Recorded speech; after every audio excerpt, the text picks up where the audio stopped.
हमारी देश की अर्थव्यवस्था में इतनी मोनोपोलीज और इतनी डियोपोलीज प्राइवेट सेक्टर के को कभी नहीं मिली जितनी आपकी सरकार में।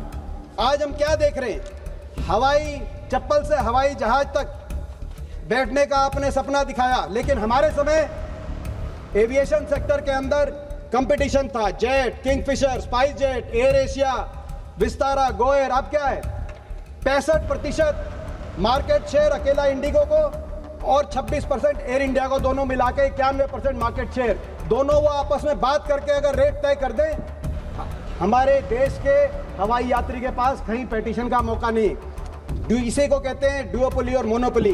और केवल एक सेक्टर तक सीमित नहीं है, टेलीकॉम सेक्टर में जहां हमारे समय डोकोमा, यूनिनोर, एयरसेल, वोडाफोन, आइडिया, जियो, एयरटेल, अब सब समाप्त, केवल दो रह गई।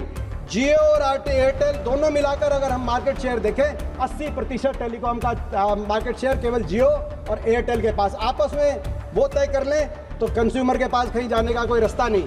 इसी तरीके से मैं एक आपको उदाहरण देना चाहता हूँ वित्त मंत्री जी।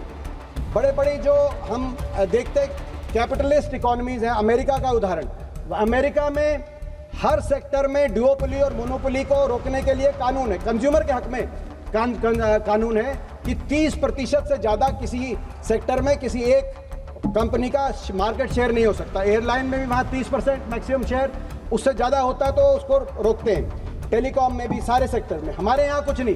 कितने ऐसे सेक्टर हैं जहाँ 30% से ज़्यादा एक ही कंपनी का, कार्गो में 30% से ज़्यादा अदानी का, कंटेनर में 50% से ज़्यादा अदानी का, एयरपोर्ट में 30% से ज़्यादा अदानी का। और जो मैंने आपको सिविल एविएशन, टेलीकॉम तो बता ही दिया।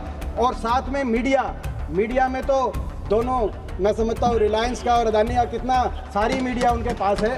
तो ये मैं समझता हूँ मोनोपोलीज और डुओपोलीज, ये भी रिकॉर्ड बना है। कभी देश के 78 साल में ऐसे कंपनियों के हाथ में देश के अलग अलग सेक्टर नहीं गए।